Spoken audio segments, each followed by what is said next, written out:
안녕하십니까. 최정인 원장입니다. 5장 중성점 접지 방식과 유도장애 하겠습니다. 일단 중성점 접지 방식은 말 그대로 중성점을 접지, 땅에 접한다는 겁니다. 그래서 중성점을 땅으로 연결한다는 것이고요. 그 다음에 유도장애는 전기가 지나가면 전류가 흐르면 전력선에 전류가 흐르게 되면은 우리가 일반적으로 옆에 있는 통신선이 있습니다. 이 통신선이란 것은 한전에서 전력 운용을 위해서 설치하는, 그러니까 전기 신호 있죠. 그런 것도 주고받고 하는 그런 선을 통신선이라 하는데, 이런 통신선에 장애를 발생시킨다는 겁니다. 그래서 이번 장에 하는 중성점 접지 방식과 유도 장애도 송전에서 얘기하는 거잖아요. 그래서 직접 전기를 우리가 다루게 되면은 굉장히 중요한 부분입니다. 이것도 그래서 중성점 접지 방식과 유도 장애를 한번 시작해 보는데요. 여기서 좀 착각하시는 부분이 있는데, 보세요. 중성점 접지 방식을 이렇게 보시면 됩니다. 우리가 접지가 있습니다. 굉장히 많은 분들이 착각하시는 건데, 접지는 땅에 선을 연결하는 거예요. 그런데 접지의 종류가 두 가지가 있습니다. 일단 개통 접지가 있고요. 개통 접지가 있고 기기의 접지가 있어요. 기기의 접지. 우리가 개통 접지라는 것은 지금처럼 송전선로 있죠. 송전선로, 그 다음에 대전선로 있죠. 이런 큰 전압에서 중성점을 접지하는 걸 얘기하고요. 기기의 접지는 우리가 모터에 접지한다든지 예전에 세탁기에 접지한다든지 이런 기기에 접지하는 겁니다. 그랬을 때 목적도 다릅니다. 우리가 개통 접지는 이상 전압을 방지하고 그 다음에 계전기의 동작을 확실하게 하는 그런 목적이 주가 된다면은, 기기의 접지는 사람이 감전되는 거, 그래서 인체나 기기를 보호하는 목적입니다. 그래서 우리가 보통 접지랑 똑같은 접지라고 해서 개통 접지, 기기 접지 똑같이 보시는 경우가 있는데, 목적도 좀 다르고요, 방법도 다릅니다. 그래서 지금 여기에서 우리가 송전선을 하고 있잖아요. 그래서 개통 접지의 중성점 접지와 그다음에 비접지로 나누어집니다. 중성점 접지와 비접지. 중성점 접지는 일반적으로 우리가 Y결선, 왜냐하면 중성점이 있어야 중성점 접지를 할 수가 있습니다. 중성점이 있어야. 근데 Y결선은 중성점이 있는데, 맞죠? 델타 결선은 중성점이 없습니다. 그래서 비접지 하는 게 아니고 못하는 거죠. 접지를, 중성점 접지를 못하는데 지금 중성점 접지를 못하는 거예요. 델타 결선은. 네. 그리고 Y 결선 중성점 접지에 뭐가 있느냐? 직접 접지와 그 다음에 소호 리액터 접지와 그 다음에 저항 접지가 있습니다. 근데 요즘 대부분은 직접 접지고요. 대부분 직접 접지고, 소호 리액터 접지와 저항 접지도 중성점 접지의 종류는 맞습니다. 그 다음에 비접지는 델타 결선인데, 실제 우리가 Y 결선도 있죠. 접지 안 하면 비접지가 됩니다. 우리가 Y 결선 이렇게 있죠. Y 결선 이렇게 있는데, 이렇게 있는데 접지를 안 하면은 얘도 비접지예요. 비접지인데, 송전선로에서 이 비접지도 Y결선인데도 접지를 안 하는 경우가 이렇게 있습니다. 그래서 일반적으로 우리가 교재에서 얘기하는 것은 비접지는 델타 결선만 갖고 얘기를 할 겁니다. 하는데 Y결선도 비접지 할 수 있다. 이거는 기억을 해주시고요. 그래서 지금 얘기하는 것은 개통 접지로서 중성점 접지, Y결선에서 중성점 접지, 그 다음에 델타 결선 비접지고, 중성점 접지는 직접 소호 리액터 저항 접지, 이렇게 있다는 겁니다. 그 다음 기기 접지를 하잖아요. 우리가 기기 접지를 하면은 소호 리액터 접지, 저항 접지 이런 얘기를 하는 게 아니고 1종 접지, 2종 접지, 3종 접지, 특 3종 접지, 이렇게 얘기를 합니다. 그래서 이런 것들은 가장 중요한 것이 인체 보호, 기기 보호 이런 것들이고, 여기에는 지금 우리가 이번 장에 얘기하는 것은 이 부분을 얘기한다. 여기서는 지금 중성점 접지의 목적이 있죠. 지금 중성점 접지의 종류 같은 경우는 크게 어렵지 않습니다. 비접지는 접지하지 않는 것에서 접지 저항이 무한대예요. 무한대고 델타 결선에서 사용되고, 직접 접지는 뭐냐면 임피던스 직접 연결하기 때문에 임피던스가 거의 0에 가까운 겁니다. 완벽하게 0은 아니고요. 거의 0에 가까운 것이고, 저항 접지는 임피던스가 저항 R이 있는 것이고, 소리액터 접지는 임피던스에 리액터를 연결하는 겁니다. 따라서 JωL은 JXL을 연결하는 것이 소리액터 접지라고 하는 겁니다. 네, 이렇게 하고, 그러니까 중성점 접지의 목적이 있는데, 지금 말씀드렸지만 여기에서는 개통 접지를 얘기하는 거예요. 전력 개통, 발전해서 송전하고 배전까지 하는 그런 개통 접지를 얘기하는 겁니다. 이때 첫 번째 목적이 이상전압의 경감, 이상전압의 발생을 방지하거나 감소시키는 목적. 그 다음에 전선 및 기기의 절연 레벨을 경감시키는 목적. 우리가 이상전압의 발생을 방지해서 절연 레벨을 감소합니다. 그래서 절연은 뭐냐면 돈이거든요. 돈을 경제적으로 할 수 있다는 겁니다. 그다음 보호계정의 신속 확실한 동작, 고장이 발생했을 때 이렇게 접지를 하게 되면은 큰 전류가 흐르고 그에 따른 보호 계정기를 확실하게 동작시킬 수가 있다는 겁니다. 그래서 첫 번째, 두 번째, 세 번째까지는 보통 지금 직접 접지와 관련된 얘기고요.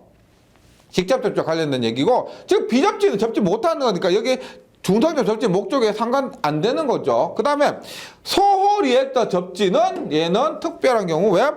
일선 지락 아크 소멸입니다. 일선 지락 전류를 감소시키는 목적으로 이런 그 소호 리액터 접지를 하게 되는데요. 지금 이번 시간에는 지금 이러한 비접지, 직접 접지, 저항 접지, 소호 리액터 접지들에 대해서 자세하게 다뤄본다는 겁니다. 네, 그래서 먼저 비접지 방식 보겠습니다. 비접지. 얘는 우리가 접지를 못하는 것이고요. 대표적으로 델타 결선이라고 봅니다. 델타 결선. 그러면 델타 결선 이렇게 그려요. 선로가 이렇게 있습니다. 그래서 얘는 중성점을 찾을 수가 없기 때문에, 중성점을 하면 이 점인데 맞죠? 공중에 붕 떠있는 이 점을 접지할 수가 없지요. 그래서 비접지라고 하는 겁니다. 비접지라고 하는데, 일단 이 비접지 델타 결선 방식은 저압 33kV 이하 단거리 선로에서만 적용합니다. 보세요. 33kV 이하인데요. 이게 요즘 실제로는 델타 결선하는 것이 3.3kV고 6.6kV입니다. 그래서 이 델타 결선, 그리고 단거리요, 단거리. 그래서 장거리 선로와는 어울리지 않습니다. 장거리 송전 선로와는 어울리지 않는다는 겁니다. 네, 이런 특징이 있고요. 그 다음에 다만 얘는 델타 결선은 우리가 회로열에서도 그렇고 전기 기기 시간에도 그렇고 합니다. 뭐라고 하냐면은 얘는 한 대 델타 결선 한 대 고장 시 V결선 운전 가능이다. V결선으로 해서 운전 가능하다. 델타 결선입니다. 델타 결선. 그래서 이때 외우셔야 될 거, 출력비가 57.7%,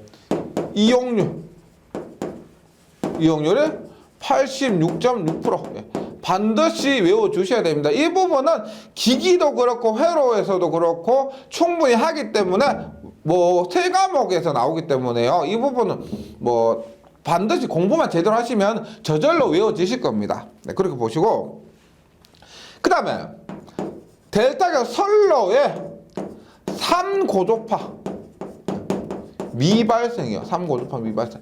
우리가 회로에서 하는 거에도 델타 결선은 우리가 3고조파가 내부를 이렇게 순환하기 때문에, 선로에 3고조파가 없다는 겁니다. 3고조파가 없어요. 대신에 내부 순환하고요. 그 다음에 Y결선은 선 간에 3고조파 전압이 없다. 그런 내용이 회로 이론에 있습니다. 그래서 우리가 델타 결선 하면 비접지 델타 결선은 선로에 3고조파가 미발생한다. 이런 특징도 있고요. 그 다음에 이것이 중요한데 보세요. 일선 지락사고 시 건전상 전압상승이 루트 300. 일선 지락사고 시 우리가 송전에서 가장 많이 발생하는 사고가 일선 지락사고입니다. 전체 사고의 80% 이상이에요. 그래서 우리가 사고라고 하잖아요. 그러면 사고라고 하면은 먼저 나온 것이 일선 지락사고여야 돼요. 네. 일선 지락사고 시 건전상 전상 전압 상승이 루트 3배라는 겁니다. 무슨 말이냐면 우리 건전상이 뭘까요? 건전상, 건전한 상입니다. 즉 고장이 나지 않는 상입니다. 지락사고가 발생한 상도 있을 것이고 지락사고가 발생하지 않는 상도 있을 겁니다. 그때 지락사고가 발생하지 않는 상 있죠. A상이 만약 지락사고가 발생했다 그러면 건전상은 뭐다? B상과 C상 얘기합니다. 그래서 우리가 일선 지락사고 A상의 지락사고가 발생했는데 B상과 C상에도 전압상승이 루트 3배가 발생한다는 거예요. 이런 문제가 있습니다. 어떤 거냐면 이렇게 봐요. 보세요. VA가 있어요. VB가 있습니다. VC가 있어요. 이렇게 됐을 때 우리가 지락사고가 발생하잖아요. 그러면은 이렇게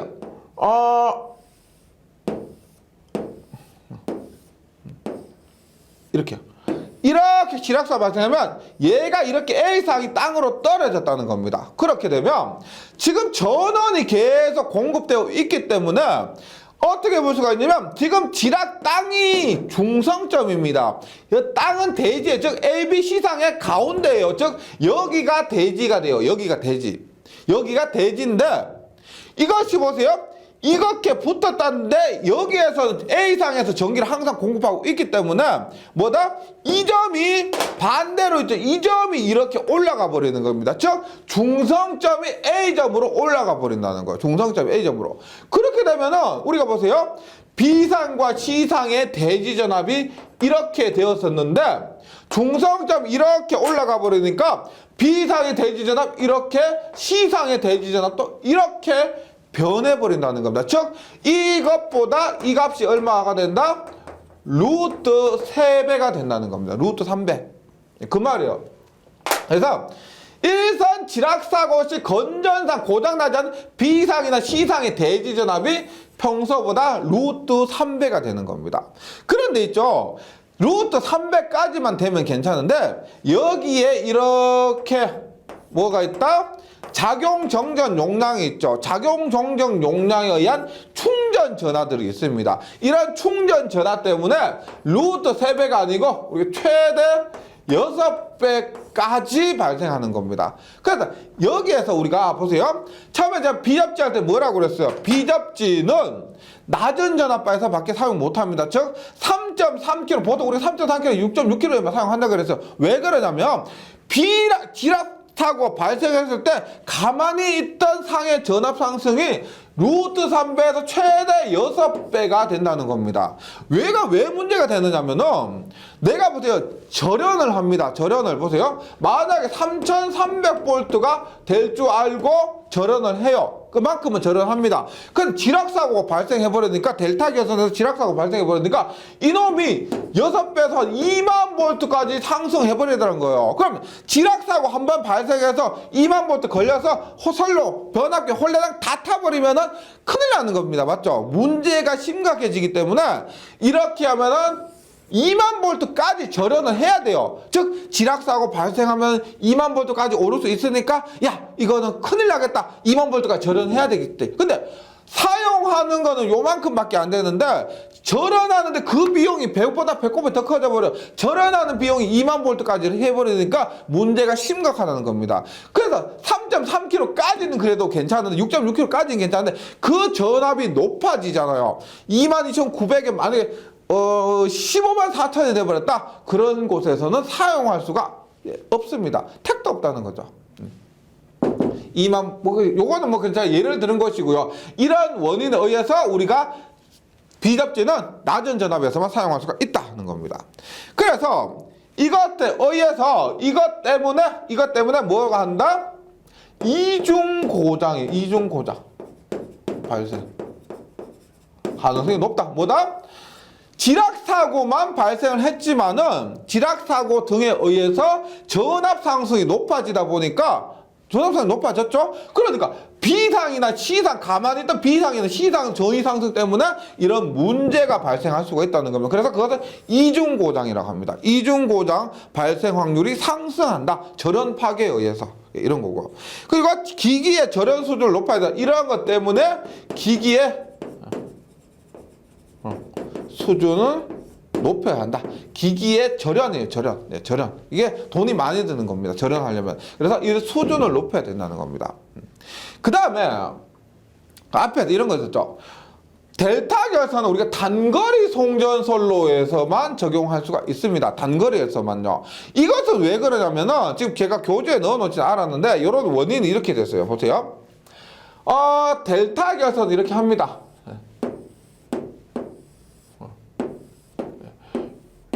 조금 믿기 어려우실 수도 있는데요.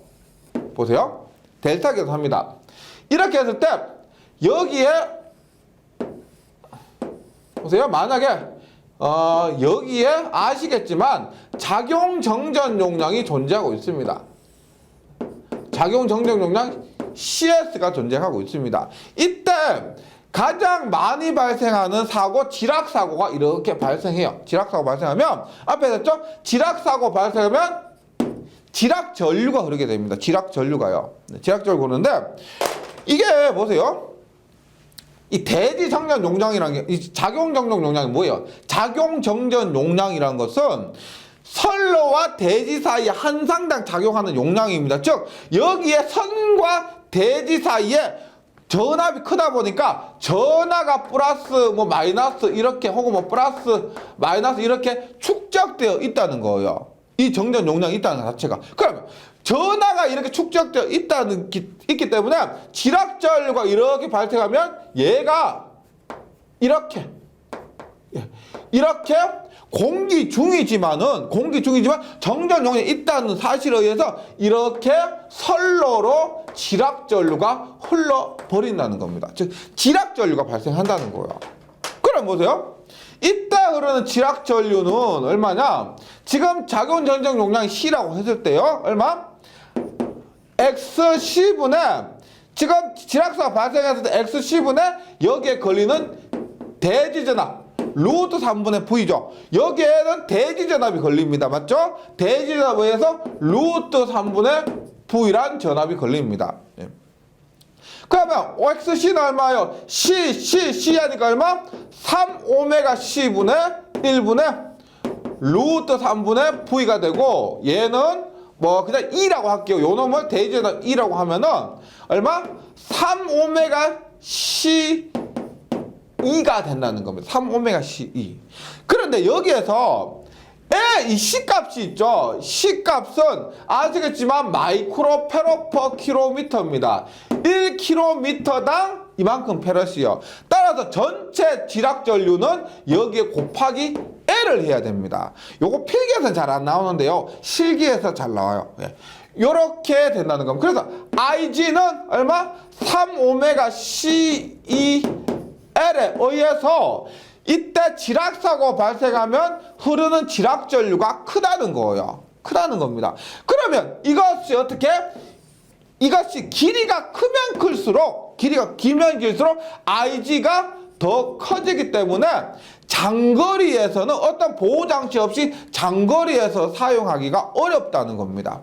그래서 이것을 단거리에서만 적용하고요. 그 다음에 이거 보세요.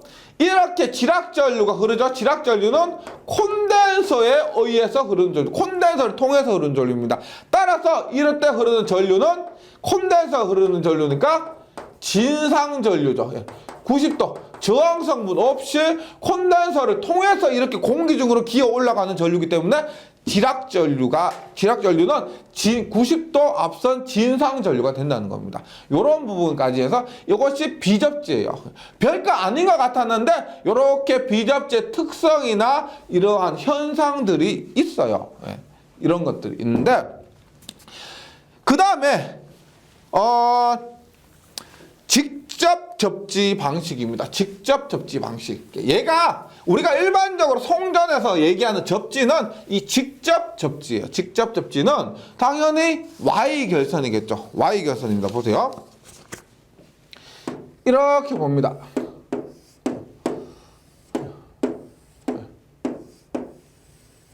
대지가 이렇게 있어요. 대지가 이렇게 있습니다. 물론 여기도 정전 용량이 있을 겁니다. 작용 정정 용량이 있습니다. 네. 요거 작용 정정 용량 2장에서 했었어요. 이렇게 했는데 보세요. 직접 접지란 말은 이렇게 중성점에서 접지를 이렇게 했다는 겁니다. 이렇게 했다는 거예요. 그렇게 했을 때 가장 많이 발생하는 사고 뭐다? 일선 지락 사고입니다. 일선 지락 사고가 이렇게 발생했어요. 이렇게 했을 때 어떤 현상이 있느냐? 요거 보세요. 지금 제가 직접 접지를 할게요. 직접 접지. 하나부터 봅니다. 하나부터 봅니다. 첫 번째, 직접 접지는 우리가 대표적인 건 지락사고 많으니까 지금 제가 얘를 지락사고를 가지고만 계속 얘기를 합니다. 예, 단선사고 이런 거 아니고요. 봅니다. 첫 번째, 일선 지락 시 건전상의 대지전압 상승이 거의 없다. 이유가 이거요.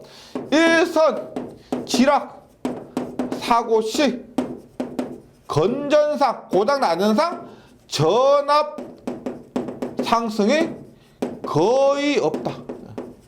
가장 큰 이유가 이겁니다. 왜냐하면 보세요. 지금 지락사고 발생해서 이렇게 봅니다. 이렇게 했어요. 보세요. 지금 중성점이 여기에요. 중성점이 여기인데 지락사고가 발생했다. 얘 지락사고 발생했다. 그것이 땅이에요. 땅. 이것이 A상 올라가는 게 아니고 보세요. 얘가 땅으로 연결되어 있기 때문에 그놈이 어떻게 된다? 중성점으로 되어 있다는 겁니다. 즉 지락사고가 발생을 해도 이 선이 어떻게 중성점으로 옮겨간다는 거예요. 지락점이 어떻게 이렇게 중성점으로 옮겨가는 겁니다. 따라서 이 선이 지락했기 때문에 만약에 A상이 지락했다고 하면은 A상의 전압은 0이 되는 거예요. 0이 되는데 지금 이렇게 연결되어 있으니까요. 그런데 B상이나 VB상이나 VC상은 중성점 처음과 똑같죠. 대지답이 처음과 똑같다는 겁니다. 즉 원래 대지답이 여기에서 여기인데요. 접지돼봤자 지락사고 돼봤자 여기에서 이렇게 되는 거예요. 따라서 처음과 똑같다는 의미입니다. 처음과 똑같다. 그래서 지락사고 시 A상 지락사고 했죠. 지락된 상의 전압은 0이지만은 건전상은 전압 상승이 거의 없다는 겁니다.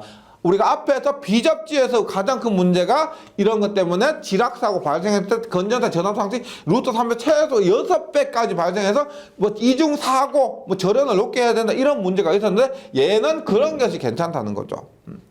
그 다음에 따라서 우리가 비접지에서도 문제가 됐던 것보다 전련 레벨을 감소시킬 수가 있다는 겁니다. 저런 레벨을 즉 만약에 154kg를 쓰잖아요. 그런데 고장 나도 문제가 안 생기니까 절연도 154kg만큼만 하면 됩니다. 그런데 보세요. 만약에 얘가 선간전압이 154kg요. 154kg입니다. 그런데 우리가 절연하는 건 요만큼이죠. 요거 절연 얼마요? 루트 3분의 154kg만큼만 해도 됩니다. 그래서 델타 결선은 154를 쓴다고 하면 선간전압과 상전압이 똑같기 때문에 모두 절연도 154를 해야 되는데 여기에서는 154를 쓰면 이 절연은 루트 3분의 154만큼만 해도 된다는 겁니다. 그래서 절연 레벨 감소 요거 돈입니다. 돈. 절연을 감소시킬 수가 있다는 거죠. 그 다음에 보세요. 보호견적인 동작 확실. 동작 확실. 얘는 보세요. 안 좋은 거죠. 보호견이 좋다고 볼 수도 있고 안 좋다고 볼 수도 있습니다. 이런 얘기요.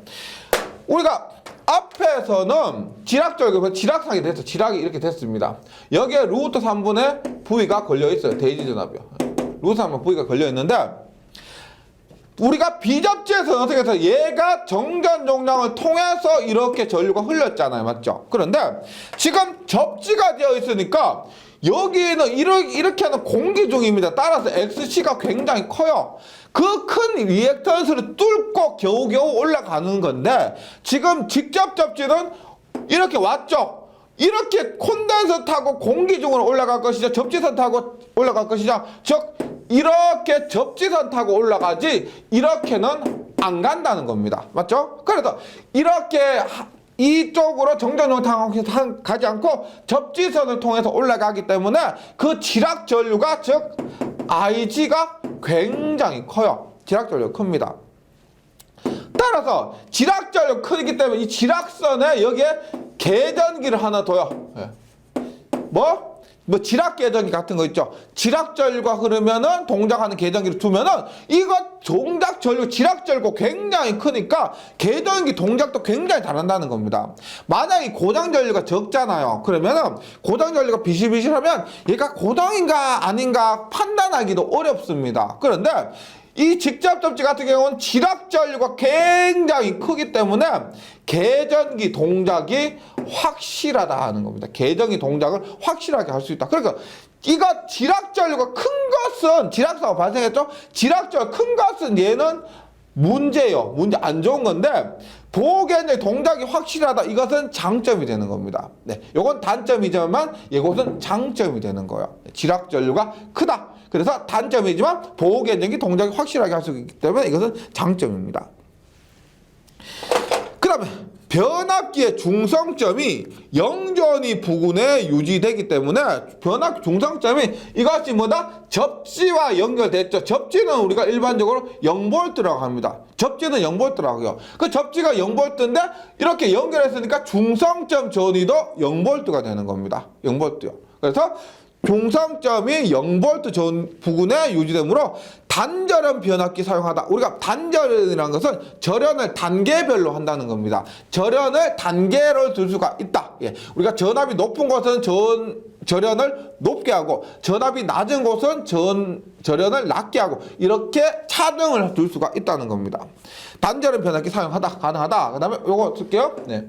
얘는 단절연 변압기 사용 가능. 이렇게. 단절연 변압기 사용 가능. 그 다음에 요거 보세요. 지락 전류가 저역률의 대전류이므로 과도 안정도가 나쁘다는 겁니다. 요거 뭐 제가 너무 많이 썼으니까 이제 다시 그릴게요. 보세요. 지락 전류 우리가 이렇게 일반적 변압기나 발전기라고 합니다. 이렇게 보세요. 이렇게 됩니다. 이렇게 했을 때 보세요. 중성점이 연결 이렇게 되어 있는데 거의 저항이 거의 없다고 보는 거예요. 이때 지락전류가 흐릅니다. 지락전류 흐르게 되면 보세요. 이때 지락전류는 이렇게 흐르죠. 이렇게 페르프가 이렇게 형성되는 겁니다. 이렇게 흐르는 거. 여기에 E에 의해서 지락전류가 이렇게 흐릅니다. 그러면 여기에서 유일하게 IG가 어떻게 돼요? 이 변압기의 리액턴스 X분의 E 이렇게 되는데 따라서 이 X는 L에 의한 변압기에 있는 L에 의한 성분이 L 성분이요. 따라서 저항 성분 거의 없고 L 성분은 있다고 하면 얘는 저역률이 됩니다. 역률이 굉장히 낮다는 거예요. 역률이 굉장히 낮다. 저역률의 대전류, 지락전류 아까 전에 했지만 여기에 저항 성분이 없기 때문에 전류가 지락전류가 굉장히 커요. 그래서 과도한 정도가 나쁘다. 과도한 정도라는 것은 뭐냐면 우리가 과도 안정도 이번 장에 뒤에 보시면 있는데 얘는 지락사고를 보세요. 지락사고가 가장 대표적인 사고입니다. 그래서 지락사고 나면은 전압이 이렇게 변해요. 이럴 때 지락사고 시 송전 능력, 전력을 얼마나 보낼 수 있느냐 그런 것들 얘기합니다. 그런데 어떤 접지는 지락사고가 나더라도 이 지락전류가 이 IG가 작으면은 지락전류가 작으면 고단전류가 작으면 이것을 통전은 가능합니다. 그런데 이 직접 접지 같은 경우는 이 지락전류가 굉장히 크죠. 얘가 크기 때문에 지락사고 발생하면 송전 능력이 거의 없다는 겁니다. 전력을 거의 송전할 수가 없다는 거예요. 따라서 이 과도 안정도가 나쁘다. 직접 접지의 가장 안 좋은 단점 중에 하나가 이런 것이 있습니다. 지락 전류가 커서 과도 안정도가 나쁘다. 이런 것이 있어요. 예. 그 다음에 지락 고장 시 통신선의 전자 유도 장애를 크게 미친다. 예, 요거 접지선이 있죠. 앞에 됐지만 우리가 통신선 유도 장애는 영상 전류가 발생시킨다고 했습니다. 근데 영상 전류 여기 접지선이 있기 때문에 영상 전류가 많습니다. 그래서 지락 사고 시 통신선 유도 장애가 많습니다. 통신선에 유도 장애가 많다. 그 다음에 지락 전류가 크기 때문에 기기의 수명이 짧아져. 기기의 수명이 짧아집니다. 네. 통신선 지금 우리가 지금 보시면 가장 큰 문제는 지락 전류가 큰 것이죠. 맞죠? 지락 전류 큰 것입니다. 이런 것들 때문에 과도 안정도가 나쁘고, 그 다음에 통신선 유도 장애도 크고, 그 다음에 기기의 수명도 짧아지고, 이런 문제가 있습니다. 근데 장점으로는 이런 게 또 하나 있어요. 장점으로는, 이런 게 있죠. 이것은 지락 사고만 얘기했는데, 단선 사고 시에는요, 선이 끊어진 거 있죠. 단선 사고 시는 이상 전압이 최소로서 이러한 또 장점은 하나 있습니다. 단선 사고 시 이상 전압이 최소다. 이런 장점이 있어요. 이런 것들은 장점을 보시고, 이것이 그 직접 접지는 근데 보시면 결과적으로 딱 얘기를 해보면 제일 좋은 건 뭐냐면 가장 많이 발생하는 지락 사고 시에도 이상 전압 상승이 없기 때문에 절연 비용이 감소되는 겁니다. 절연 때문에 그래요. 그래서 우리가 직접 접지는 154km 이상에서는 다 직접 접지라고 보시면 됩니다. 일반적으로 초고압에서는 직접 접지를 가장 써요. 근데 문제는 뭐냐면 여기에 직접 접지는 저항값이 작다 보니까 이런 지락 전류가 크다는 겁니다. 지락 전류. 그래서 다음 시간에 알겠지만 이것 때문에 우리가 지락 전류를 감소시키는 목적으로서 소호 리액터 접지를 하게 돼요. 소호 리액터 접지. 얘는 뭐냐면 직접 접지에서 문제가 되는 지락 전류를 감소시키기 위한 그 접지가 이겁니다. 네. 그래서 직접 접지는 굉장히 중요하니까요. 꼭 기억을 해주시고. 그다음 직접 접지에서 이런 게 있어요. 유효 접지라는 게 있어요. 유효 접지. 유효 접지는 뭐냐면은요. 직접 접지에도 그 접지선에 당연히 선을 땅과 바로 붙였지만은 저항값은 존재한다는 겁니다. 저항값 존재하기 때문에 실제로는 우리가 건전산의 전압 상승이 0이라 그랬지만은요. 실제로는 저항값 때문에 존재를 하게 됩니다. 존재를 하게 돼요. 그래서 유효 접지라는 것은 뭐냐면 지락 사고 시 건전산의 전압 상승이 1.3배 이게 가장 중요합니다. 이하로 되도록 접지하는 거. 그래서 보세요. 유효 접지란 일선 지락 고장 시 건전상 전압 상승이 상규 대지 전압에 맞죠? 이상적인 경우는 1배입니다. 똑같아요. 이상적인 경우 1배인데 1.3배를 넘지 않는 범위에서 들도록 중성적 임피던스를 조절해서 접지하는 방식입니다. 그래서 저항값이 어느 정도 크면은 이 전압이 1.3배가 아니라 1.5배, 1.6배 이렇게 될 거라는 거예요. 그런데 이 저항값을 조정해서 최대한 낮춰가지고 1.3배 안에 들도록 하는 것이 유효 접지라는 겁니다. 이런 것도 실기에서도 잘 나와요. 유효 접지에 대해서 쓰시오. 뭐냐? 여기 있는 거 그대로 쓰십니다. 바로 일선 지락 고장 시 건전상 고장나지 않은 건전상의 전압 상승이 상규 대지 전압의 1.3배를 넘지 않은 범위에서 들도록 중성적 임피던스 값을 조정해서 접지하는 방식입니다. 직접 접지에서 사용하는 거예요. 네. 직접 접지고 그 다음에 뭐가 있느냐? 저항 접지입니다. 저항 접지인데 얘는 좀 어중간하죠. 예. 이것도 아니고 저것도 아니고 보세요. 중성점의 저항을 접지하기 때문에 얘가 접지는 맞습니다. 이렇게 접지는 맞는데 문제가 뭐였냐면 앞에서 지락사고 발생했을 때요. 앞에서 발생했을 때 중성점 이렇게 하니까 이때 이렇게 전류가 흐르다 보니까 IG가 굉장히 큰 문제가 있습니다. IG가 굉장히 큰 문제가 있어요. 그러니까 이것을 방지하기 위해서 여기에 저항을 주는 거예요. 저항. 선만 연결하는 것이 아니고 저항값을 일정한 저항값을 주는 겁니다. 그런데 이 저항값이 작으면은 직접 접지와 비슷하고요. 이 저항값이 크면은 뭐요? 델타 계산 비접지와 비슷하죠. 어중간하기 때문에 요즘은 많이 사용 안 되는 방식입니다. 그래서 저항 접지를 한번 보면은요, 저항 접지는 종류로서 고저항 접지 방식은 이것이 고저항입니다. 높을 때는 비접지와 비슷해요. 비접지와 비슷한데 그 저항값을 100옴에서 1000옴 정도입니다. 이 수치는 기억을 해주시기 바랍니다. 100옴에서 1000옴 정도고요. 저저항 접지는 30옴 정도입니다. 이 저항값은 30옴 정도에서 하는데 우리가 30옴에서는 직접 접지도 아니고 지락적을 그렇게 많이 해결해 주는 것도 아니고 그래서 어중간하다는 겁니다. 특징 보세요. 접지장 값이 너무 낮으면은 고장 발생 시 통신선 유도장이 커지고 반대로 높으면은 지락 계정의 동작이 곤란함과 동시에 건전상 대지진압 상승을 초래한다는 겁니다. 이것도 아니고 저것도 아니에요. 그래서 경제상 측면에서 대부분 직접 접지 방식으로 앞에서 직접 접지 방식으로 전환되는 추세에 있다는 겁니다. 이것이 저항 접지 방식이요.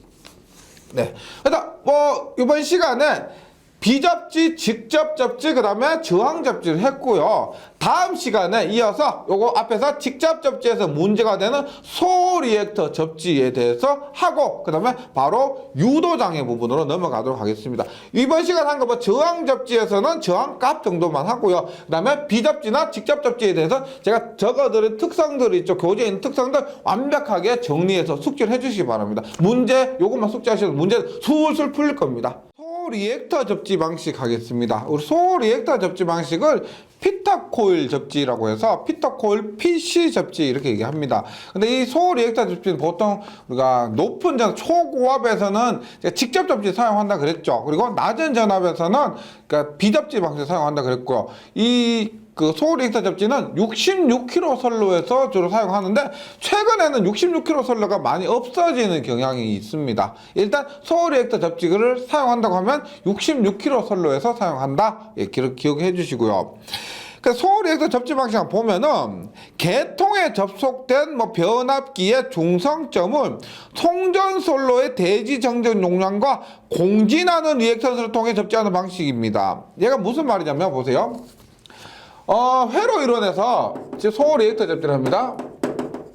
소리액터 접지인데 회로 이론에서 공진을 배우게 됩니다. 우리가 직렬 공진을 하게 되면은 직렬 공진하면 임피던스가 최소예요. 따라서 전류가 최대입니다.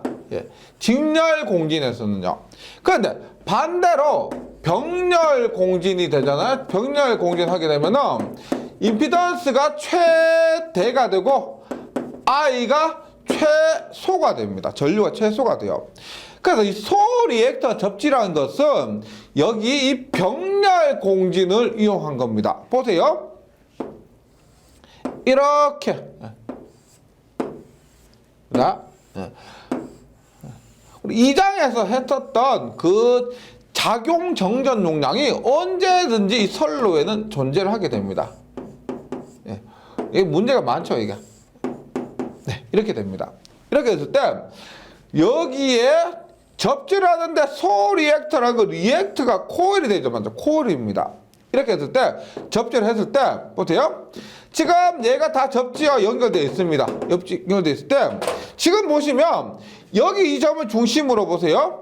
지금 여기 중심으로 어떤 거라 보셔야 되는데 대지를 중심으로 얘가 지금 L과 C가 병렬로 연결되어 있죠. 병렬로 연결되어 있습니다. 따라서 이것 용량을 우리가 오메가 L이라 하고요. 요거 용량을 뭐라고 했어요? 3오메가 C라고 했죠. 얼마?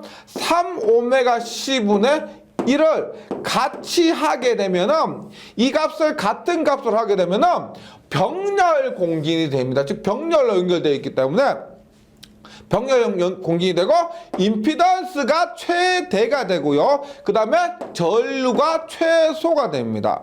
이랬을 때 지금 저항 성분이 없기 때문에 저항 성분이 없죠. 그래서 이렇게 하면 거의 임피던스 성분이 굉장히 커지게 됩니다.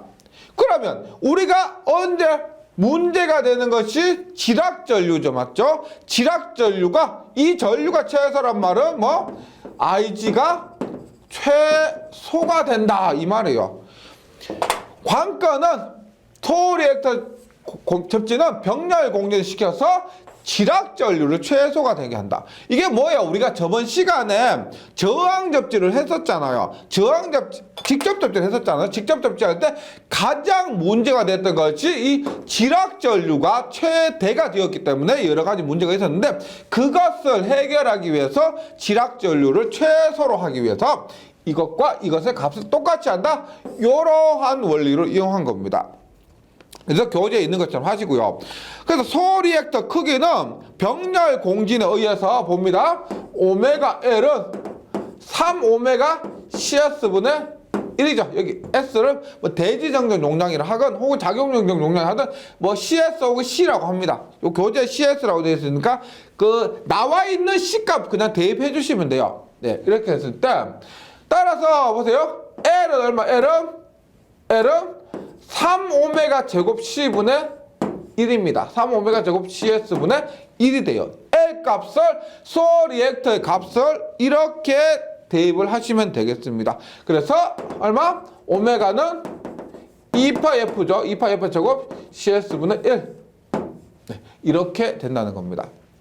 그래서 이때 설정해야 할 때 인덕턴스 헨리 값은 3배의 오메가 제곱 CS분의 1이다. 요거 잊지 마시고요. 그런데 여기에서 변압기 임피던스까지 고려를 하면 어떻게 되느냐 보세요. 지금 보세요. 지금 여기에 변압기의 임피던스 XT가 있습니다. 맞죠? XT가 있는데 이 변압기 임피던스 잘 보시면 얘가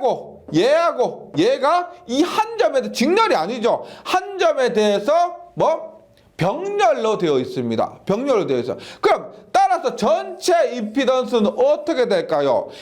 변압기 임피던스 XT라고 했을 때 XT가 세 개가 병렬로 연결되어 있다. 저항과 똑같아요. 세 개 병렬이면 3분의 XT 이렇게 되는 겁니다. 3분의 XT. 그래서 이렇게 되는 거 보세요.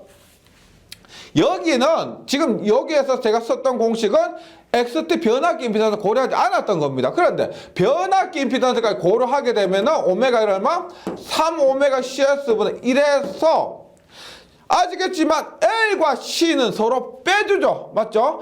L가 지금 요 그림 다시 보시면 이 C값과 C와 X는 직렬로 연결되어 있습니다. 직렬로 연결되어 있는데 여기에서 L과 C는 서로 빼준다는 겁니다. 따라서 전체 임피던스가 3분의 XT인데 이것을 여기 용량에서 빼줘야 된다는 거예요. 3분의 XT 이렇게요. 그럼 보세요. 이 값은 얼마예요? 3오메가 CS분의 1 마이너스 3분의 우리가 변압기에 의한 리액턴스는 얼마? 오메가 LT가 되죠. 오메가 L이 리액턴스 X가 됩니다. 따라서 리액턴스 L 값은 얼마다? 오메가 약분하면 되죠. 오메가 약분하니까 얼마? 요거 오메가 제곱이죠. 3오메가 제곱 CS분의 1. 그 다음 여기 오메가는 분모 있으니까 없어지죠. 마이너스 3분의 LT. 이러한 결과가 나온다는 겁니다. 변압기에 있는 L값까지 고려를 하면은 우리가 설치해야 될 소리액터 인덕턴스 L값은 이렇게 된다는 거예요. 예. 요거 뭐 그림을 통해서 공식 자체가 좀 복잡하게 보이지만은 그림을 통해서 한번 끄집어내 보시면은요, 유도해 보시면은 또 그렇게 어렵지 않을 겁니다. 예, 요거 마지막 공식으로 기억을 해주시고요. 예.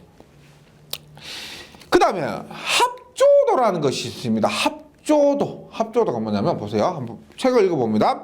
환경에 따라 C값이 변화할 수가 있습니다. C값이 변화할 수가 있어요. 뭐 높이나 이런 것들에 따라서 뭐 연가나 이런 것들에 따라서 C값이 변화할 수가 있어요. 따라서 여러 개의 탭을 설치해서 선로 상황에 따라서 수에서 10% 정도, 최대 10% 정도입니다.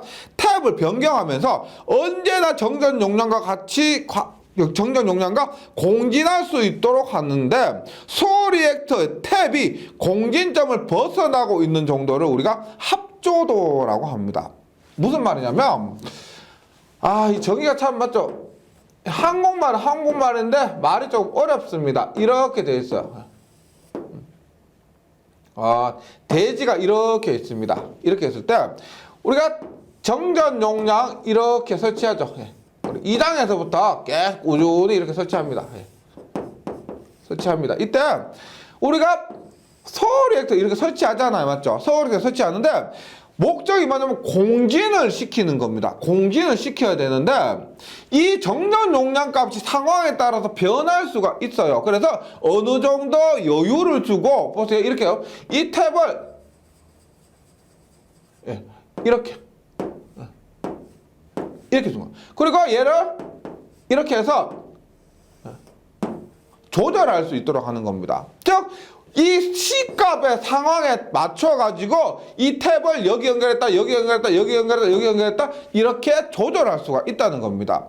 이것을 하는데 보통 우리가 한 10% 정도 과보상을 하는 거예요. 10% 정도 과보상을 하게 됩니다. 이랬을 때 이 어긋난 정도를 우리가 합조도라고 해요. 어긋난 정도를 합조도라고 합니다. 지금 교재에 있는 말이 이 말이에요. 그래서 탭을 변경하면서 언제나 정전 용량과 공진할 수 있도록 해주고 소홀에서 탭이 공진점 벗어나는 정도를 합조도를 하는데 이 합조도를 우리가 P라고 해요. P를 보세요. IC-I분의 IC예요.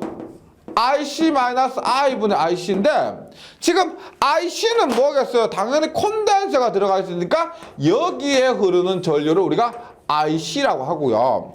리액터에 흐르는 전류를 우리가 I라고 하는 겁니다. I. 그래서 IC분의 I-IC라는 것은 콘덴서에 흐르는 전류분의 리액터에 흐르는 전류 마이너스 콘덴서에 흐르는 전류 이것을 합조도 이렇게 얘기를 합니다. 합조도요. 그럼 보세요. I를 오메가 L분의 2 요거 리액터에 의해서 흐르는 전류고요. 소리액터 사용 탭 전류고 IC를 3오메가 C분의 1, 2로서 대지 충전 전류입니다. 콘덴서에 의해서 흐르는 전류인데 지금 보세요. 요것을 오메가 L이고 오메가 C분의 1인데 얘가 더 크면은요. 지금 보세요. 오메가 똑같은 2에 대해서 얘 이렇다는 말은 I는 오메가 L분의 2고요. IC는 오메가 C분의 1분의 1이라는 겁니다. 이때 콘덴서에 의한 리액턴스가 더 크잖아요. 콘덴서에 의한 리액턴스가 더 크면은 전류 자체는 얘가 더 크다는 거죠. 맞죠? 요거 분의 2니까 콘덴서 리액턴스가 더 크단 말은 전류는 더 작다는 말입니다. 따라서 이 전류가 이 전류보다 더 크다는 거. 이것을 우리가 뭐라 한다?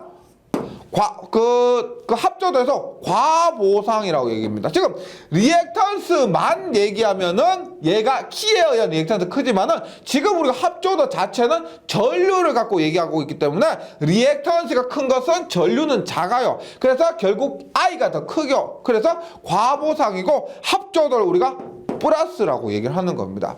그래서 리액턴스만 얘기하면은 리액턴스만으로 얘기할 때는 콘덴서를 기준으로 얘기하고 전류를 기준으로 얘기하는 플러스라는 것은 L에 흐르는 전류를 기준으로 얘기하는 겁니다. 그 다음에 완전 공진 같을 때를 완전 공진 당연히 합조도는 0일 것이고요.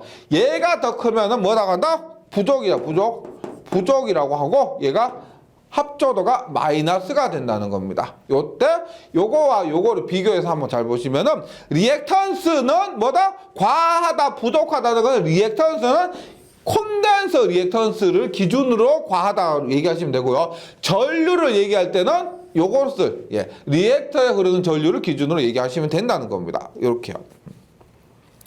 그 다음에 소리액터에 용량이 있습니다. 용량. 소리액터에 용량이 있습니다. 보세요. 일단 잘 아시겠지만 지금 뭐 합조도가 100%라 치고요. 합조도가 100% 치고 소리액터 용량을 구하면 이것과 이것이 같기 때문에 병렬 공이 같다고 했기 때문에 이것의 용량을 구하면 된다는 겁니다. 따라서 보세요. QL의 용량은 당연히 QC의 용량으로 구할 수가 있습니다. 그럼 일단 여기에 전압이 대지전압이죠. 대지전압이죠. 대지전압이니까 여기에 콘덴서 용량 구하면 이거 된다 그랬어요. 그럼 콘덴서 용량 구하면 얼마? XC분의 전압 2의 제곱. 원래 전력은 저항분의 전압의 제곱인데 여기에서는 저항 대신에 XC가 되고요. 전압은 대지전압이 되는 겁니다. 따라서 XC 얼마요? 얘를 합한 거니까 3ωC분의 1분의 2의 제곱하니까 얼마가 된다? 3ωC의 제곱이 됩니다. 3ωC2의 제곱. 그런데 요것을 있죠. 지금 여기서 2는 대지전압입니다. 따라서 3 곱하기 오메가 곱하기 2 곱하기 대지전압 선간전압으로 선간전압으로 나타나면 루트 3분의 V가 되죠. 이렇게 됩니다. 따라서 약분을 하게 되면 얼마가 된다? 오메가 CV의 제곱이 돼요. 오메가 CV의 제곱. 그리고 이때 V는 당연히 선간전압이 된다는 겁니다. 선간전압. 그래서 우리 여기 소리액터 용량도요. 소리액터 용량도 L 값으로 계산하는 것이 아니고 공진이기 때문에 C 값으로 이렇게 계산하면 결과 뭐 이렇게 대지전압을 통한 이런 값으로 계산하셔도 되고요. 선간전압을 통한 이 값으로 계산하셔도 된다는 겁니다. 그래서 잘 기억을 해주시고요. 소리액터 용량. 그 다음에 특징을 봅니다. 특징. 소리액터에서 보세요. 특징. 일단 고장 발생 중에도 전력 공급이 가능하다. 여기서 고장이란 말은 지락 고장입니다. 즉 지락 고장 시 지락 시 전력 공급이 가능하다. 왜냐하면 IG가 굉장히 작기 때문에 그렇습니다. IG가 굉장히 작기 때문에. 그래서 지락식 전력 공급, 고장 났을 때도 전력 공급을 가능하다. 이것을 우리가 과도한 정도가 좋다는 겁니다. 우리가 앞에서 직접 접지해서 가장 안 좋은 것 중에 하나가 지락 전류가 크기 때문에 과도한 정도가 나쁘다. 즉 고장이 발생해서 전력 소비를 할 수 없다. 그거였는데 여기에서는 전력 공급을 할 수 있기 때문에 과도한 정도가 가장 좋다는 겁니다. 그 다음에 여기 IG가 작기 때문에 뭐 지락 전류가 작기 때문에 유도 장애가 작다. 통신선의 유도 장애가 작다. 그런데 앞에서 직접 접지나 저항 접지나 비접지에 비해서 당연히 피터 코일이 있죠. 지금 그냥 코일 하나 달랑 연결하는 것이 아니고 앞에서 지금 탭도 연결하고 있죠. 거기에 뭐 변류기나 변압기 이런 것도 연결합니다. 실제로는요. 그래서 가장 단점은 장치가 비싸다.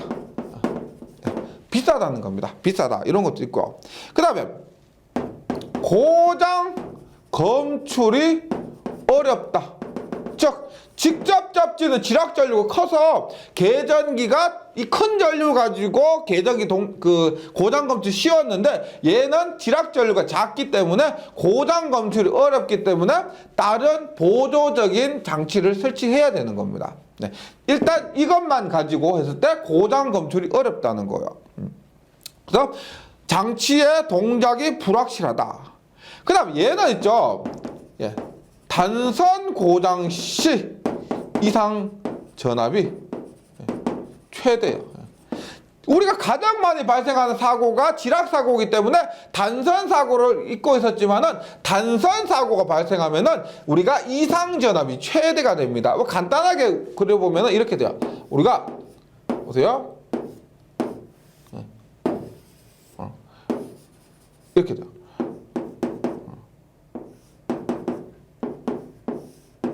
이렇게 됩니다. 보세요. 만약에 얘가 이것이 선이 끊어지는 단선 사고가 되면 어떻게 돼요? 단선 사고가 되면 이렇게 보세요. 얘하고 얘가 단선 사고는 이렇게 바로 직렬 연결이 되는 겁니다. 이렇게 연결이 돼야 병렬이죠. 이렇게 연결이 돼야 병렬인데 이렇게 직렬 연결. 그래서 부하와 같다가 이렇게 돌아오는 거. 부하와 같다가 이렇게. 그럼 하나의 뭐다? 직렬 연결이 된다는 겁니다. 직렬 연결이요. 따라서 직렬 연결 시 뭐라 그랬어요? 직렬 연결 시 단선 고장이 나면 직렬 연결, 직렬 공진이 된다고 했어요. 직렬 공진이 되면은 전류가 최대가 되고, 전류가 최대가 되니까 이에 따른 전류는 전압 곱하기 저항이죠. 그래서 뭐 전압도, 이상 전압도 최고가 된다는 겁니다. 즉 단선 고장시, 즉 단선 고장이 발생하면은 이상 전압이 가장 많은 것이 소리액터 접지입니다. 만 지락사고 시 이상 전압이 최고로 되는 건 뭐예요? 지락사고 시 이상 전압이 최고로 되는 것은 뭐다? 비접지였죠. 근데 여기서는 단선 고장 시 이상 전압 최대는 소리액터 접지가 됩니다. 그래서 우리가 이런 것들 때문에, 요것 때문에 직렬 공진이 발생하면 안 되잖아요. 이것 때문에도 우리가 탭을 완전 공진 상태에서 벗어나도록 이렇게 설정. 완전 공진 상태가 됐을 때 단선 고장이 발생하면 이상 전압이 최대가 되는 겁니다. 그래서 그때 이상 전압이 최대가 되지 않도록 하기 위해서 탭을 완전 공진 상태에서 벗어나도록 설정한다. 이런 것들이 있습니다. 그래서 15 보시면 중성점 접지 방식별 특성 비교입니다. 비교 특성인데 여기에서 뭐 최대, 최소 이런 것들을 보시면 됩니다. 보세요. 일단 비접지 방식에서 그거 말고 일선 지락 사고 시 전압 상승이 최고로 되는 것은 비접지, 최소로 되는 것은 직접 접지입니다. 소리액터는 중간이고요. 그 다음에 뭐 기억나시죠? 일선 지락 사고 시 고장 전류가 최대는 뭐예요? 직접 접지고 최소는 소리액터 접지가 됩니다. 그 다음에 유도장애 봅니다. 유도장애는 지락전류 큰 것이 크죠. 그래서 유도장애 큰 것이 직접 접지 방식이고 제일 작은 것은 소리액터 접지 방식이 됩니다. 그 다음 계통의 절약 가장 크게 해야 되는 것은 배수로 얘기해요. 몇 배로 해야 되느냐? 그것은 비접지가 최고고요. 최소는 직접 접지가 됩니다. 그 다음 전위 상승도 비접지 방식이 루트 3배, 이론적으로 루트 3배, 최대 6배까지 될 수가 있는데 반면 직접 접지는 1.3배 이하가 되는 겁니다. 그래서 과도 안정도 있죠. 고장 났을 때 전력 손실, 송전, 과도 안정도는 직접 접지가 가장 나쁘고요. 소리액터가 가장 좋다. 맞고, 그 다음에 하나 더 하면 단선 고장시, 조금 전에 단선 고장시 이상 전압은 뭐다? 직접 접지가 최소고요. 그 다음에 소리액터 접지가 최대가 되는 겁니다. 그래서 여기는 표가 제가 뭐 저번 시간하고 이번 시간에 한 것들 있죠. 그냥 말로서 정리한 겁니다. 공식 같은 거 제외하고 나머지 것 특징들 있죠. 이 표가 이번 접지 부분에 있어서는 가장 중요한 내용이 됩니다. 네, 잘 정리를 해주시고요. 계속해서 유도장애 보겠습니다. 유도장애. 유도장애.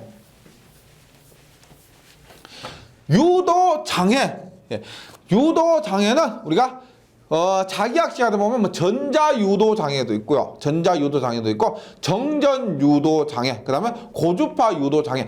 결국은 뭐냐면 이런 거예요.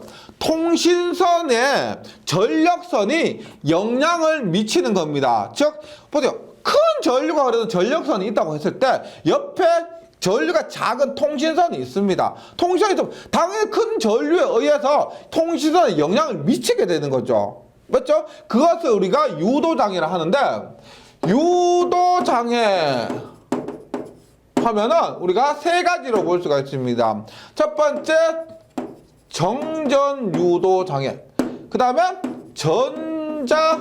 전자유도장애, 그 다음에 고주파 유도장애, 이렇게 세 가지로 나눌 수가 있는데, 고주파 유도장애는 말 그대로 고주파가 발생하면은 유도장애가 발생하는 것이고요. 전력선에 고주파 발생하면 통신선에 유도장애가 발생하는 것이고, 얘는 그래서 영향이 좀 미비하고요. 우리가 고려를 해줘야 될 것은 정전유도와 전자유도가 있습니다. 정전유도는 우리가 시에 의해서, 즉 선간정전 용량 혹은 대지정전 용량 아시죠? 그 C값에 의해서 발생하고요. 혹은 전압은 영상전압도 영향을 미치게 됩니다. 예. 그리고 영상전압도 그 당시에 영상전압이 발생하죠. 그 당시에 영상전압이 발생하는데 그 영상전압이 발생하면 정전 유도 발생 이것이 또 커집니다. 그 다음에 전자유도 장애는 우리가 M이에요. 인덕턴스에서 상호 인덕턴스 있죠. 자체 인덕턴스 말고 상호 인덕턴스 M. 그 다음에 지락사고가 발생했을 때 흐르는 영상 전류에 의해서 발생을 하게 됩니다. 네. 그래서 정전유도 장애 근데 보통 있죠. 정전유도 장애는 C고요. 전자유도 장애는 M과 영상전류 이렇게 보시면 되겠습니다. 왜냐하면 정전유도 장애는요. 고장 시에도 고장 시에 영상전압이 발생하니까 이때도 영향이 있는데 이것도 정전유도 장애는 고장 시에도 있지만 평상시에도 영향을 미쳐요. 근데 그것이 크게 영향을 미치지 않고 고장 시보다 오히려 이거 평상시에 영향이 더 크다는 겁니다. 그리고 고장 시에는 정전유도 장애보다 영상전류가 흘러서 전자유도 장애 이것이 더 많이 발생하는 겁니다. 둘 다 작용하는데 보세요. 얘는 평상시에도 발생하고 고장시에도 발생하는데 평상시에가 더 많다는 거예요. 얘는 평상시에도 발생할 수가 있고 고장시에도 발생할 수가 있는데 평상시에는 거의 없고요. 고장시에만 영향을 미친다는 겁니다. 그래서 우리가 정전유도 장애는 어떻게 평상시에만 얘기하고 전자유도 장애는 고장시에만 얘기를 한다는 겁니다. 네, 그래서 먼저 정전유도 장애를 보겠습니다. 뭐냐? 정전유도 장애는 뭐에 의해서 발생하냐면 ES라고 하는 거예요. ES가 뭐냐면 정전유도 전압. 정전유도 장애는 정전유도 전압에 의해서 발생한다. 보세요. 송전솔로 영상전압과 정전유도 전압은 송전솔로와 영상전압 통신선과의 상호 커패시턴스의 불평형에 의해서 통신선에 전자적으로 유도되는 전압으로서 고장 시뿐만 아니라 평상시에도 발생하는 겁니다. 네, 이렇게 하는데 한번 예를 한번 간단하게 한번 볼게요. 이렇게 보여. 전력선이 이렇게 있습니다. 전력선이 이렇게 있고요. 이렇게 있고 여기에 통신선이 이렇게 있습니다. 이렇게 있으면 자 보세요. 일단 전력선 자체에 당연히 대지전압이 있을 겁니다. 대지전압이 있고요. 그 다음에 여기에 전력선과 통신선 간에 상호정전 용량이 있습니다. 상호정전 용량이 있고 그 다음에 이 전력선 자체에 대지정전 용량 이거 통신선 자체에 대지정전 용량이 있을 겁니다. 지금 단상에서요. 단상에서 그랬을 때 얘를 대지전압은 E라고 하고요. 지금 그림상에서 이것을 CAB라고 합니다.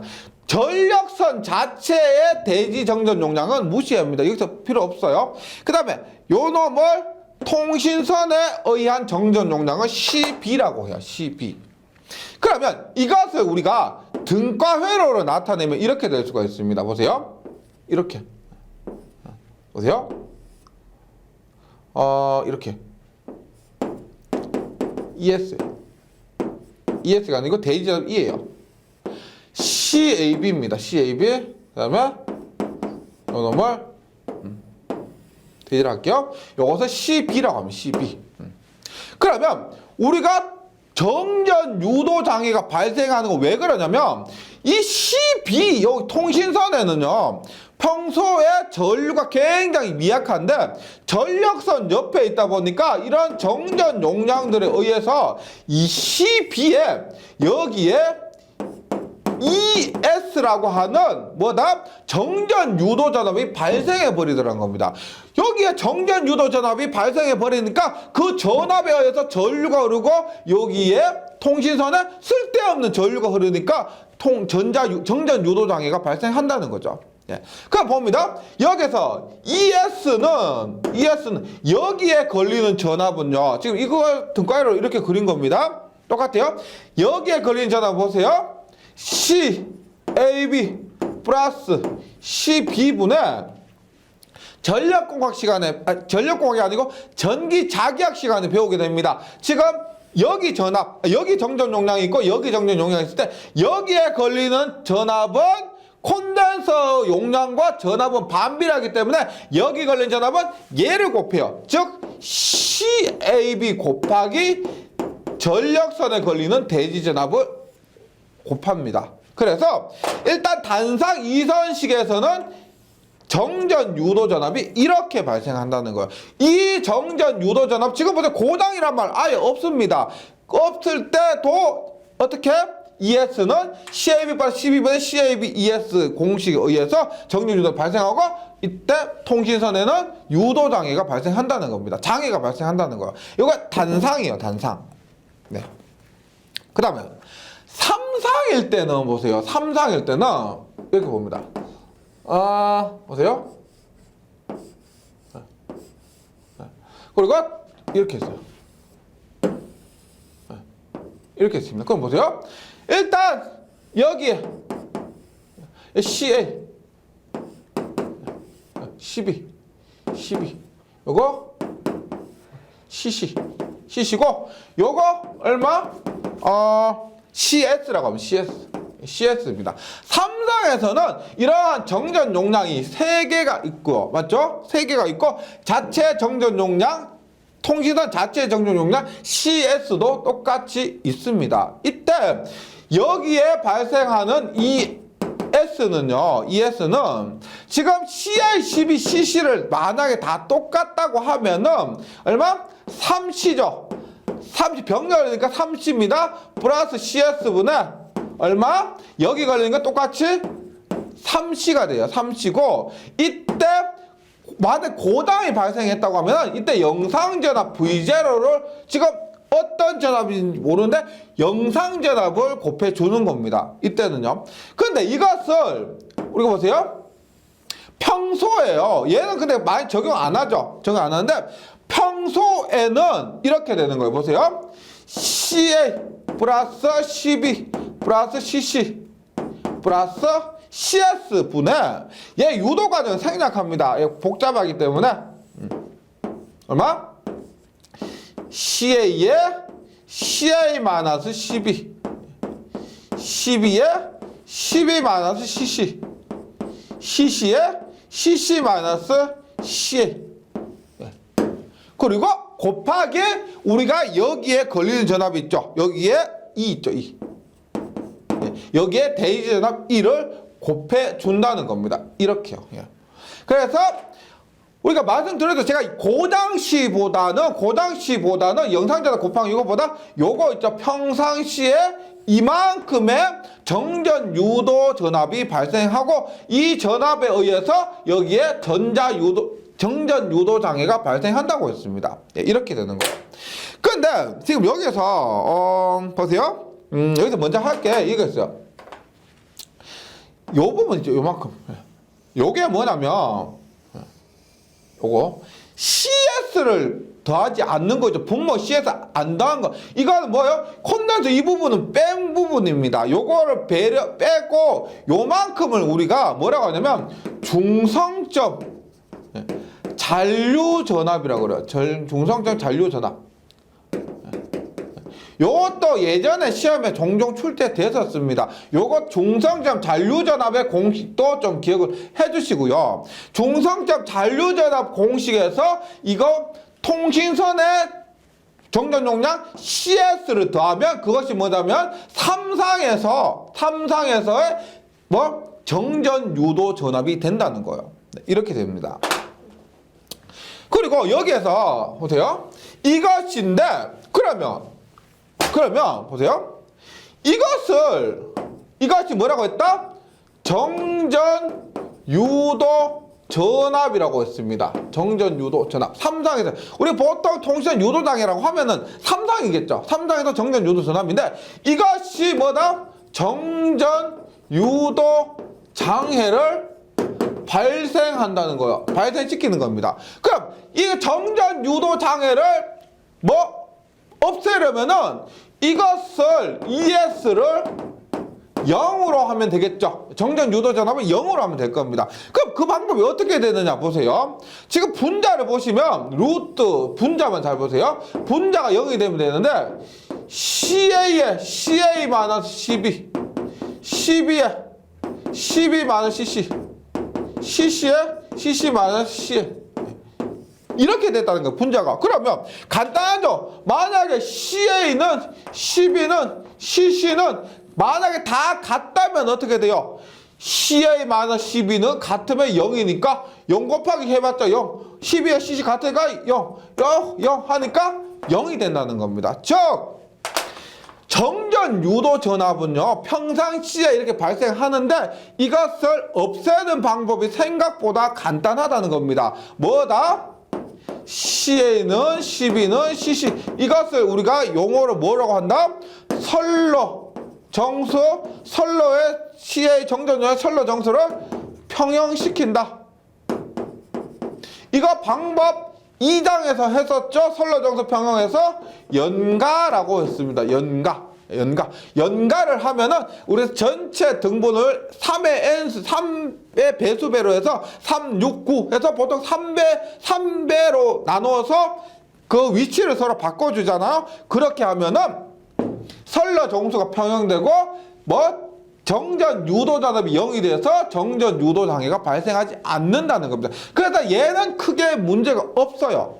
예, 실제로 송전설로 가면은 이렇게 되어 있다고 했었죠. 말씀드렸었죠. 이렇게 되어 있습니다. 네, 그래서 정전 유도 방지 대책으로는 완전 연가를 실시하는데 완전 연가라면 CA는 CB는 CC가 되어서 정전 유도 전압 ES가 0이 되고요. 그러면 이것뿐만 아니고 당연히 통신선과 전력선 간의 거리가 멀어지면은 멀어진 만큼 이 용량이 작아지게 C값이 작아져서 그 값이 작아지는 겁니다. 따라서 양선로의 간격을 넓히는 방법도 있습니다. 예, 그래서 정전 유도 장애는 이렇게 크게 문제가 되지 않고요. 공식 요거 있죠.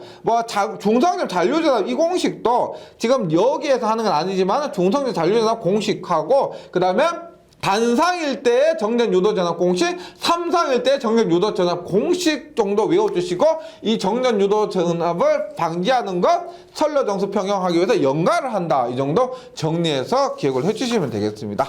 다음으로 전자 유도 장애 보겠습니다. 전자 유도 장애를 한번 읽어보면은 송전선의 일선 지락 사고 등이 발생해서 영상 전류가 흐르면 우리가 저번 장에서 했죠.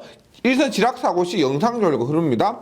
이때 통신선과의 전자적인 결합에 의해서 통신선에 커다란 전압 전류를 유도하게 되어 통신용 기기나 인명에 손상 및 위해를 끼치거나 통신이 불가능하게 되는 유도 장애를 발생한다. 이것은 우리가 지금 전력권에서 처음 나온 것이 아니고요.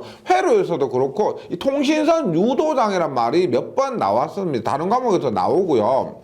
이렇게 통신선 유도 장애 자체가 통신선 유도 장애 자체가 앞에서 정전 유도 장애보다는 지금 얘기하는 전자 유도 장애에 의해서 영향을 더 많이 받는다는 겁니다. 그럼 원리를 한번 볼게요. 이렇게 됩니다.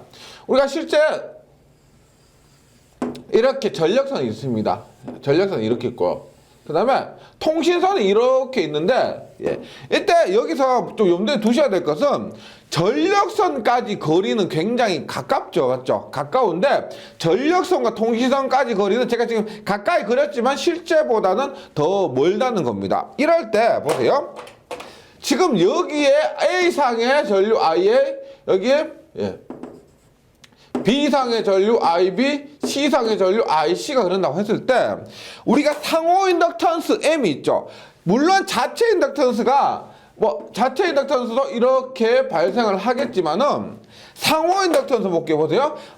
IA에 의해서 여기, IB에 의해서 여기, 그 다음에 IC에 의해서 여기에 이렇게 상호 인덕턴스 M이 작용한다는 겁니다.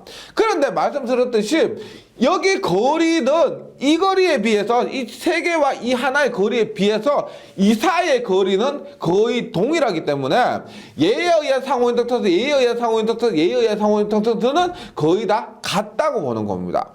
그러면 얘 이름이 왜 전자 유도 장애냐? 우리가 전기자기학에서 전자유도 법칙에서 전자유도에 의해서 기전력이 발생한다는 걸 배웁니다. 그랬을 때 이렇게 발생되는 전압을 우리가 뭐 EM이라 할게요. 전자유도 장애를 EM이라고 하면은 보세요. 일단 여기에 마이너스 부호가 들어가는 것은 전자유도 법칙에서 렌즈의 법칙이라는 게 있습니다. 그 방향이 반대라는 뜻이에요. 그래서 그런 의미에서 마이너스가 들어가요. 여기에 마이너스는 방향을 얘기하는 마이너스입니다. 여기에서 여기 상호 인덕턴스에 의한 전압이요. 상호 인덕턴스에 의한 전압이기 때문에 얼마? J의 얼마? 오메가 M의 I. 얘에 의해 발생되는 전압 IA. 예. 그 다음에 B에 의한 거 J 오메가 M의 IB. C에 의한 거 J 오메가 M의 IC 이렇게 되는 거예요. 그럼 얘를 묶으면은 마이너스 J에 얼마? 마이너스 J에 오메가 M의 IA 플러스 IB 플러스 IC 이렇게 되는 겁니다. 예. 근데 보세요. 우리가 지금 저기에서 유도되는 이 전압 자체가 뭐다?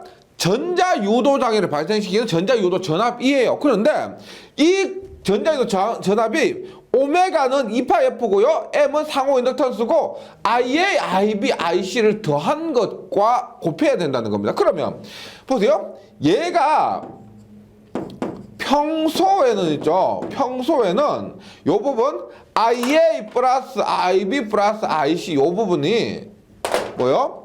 평소에는 삼상 대칭 전류가 흐르기 때문에 우리가 회로 이루는 시간이요. VA 플러스 VB 플러스 VC 혹은 IA 플러스 IB 플러스 IC는 이 값이 0이 되죠. 평형 상태이기 때문에 0이 됩니다. 따라서 전자유도 장애는 평소에 얼마가 된다면 0이 되는 거예요. 0. 예, 요 부분은 삼상 교류에서 삼상의 그 벡터 합은 0이라는 것을 가지고 얘기를 한 겁니다.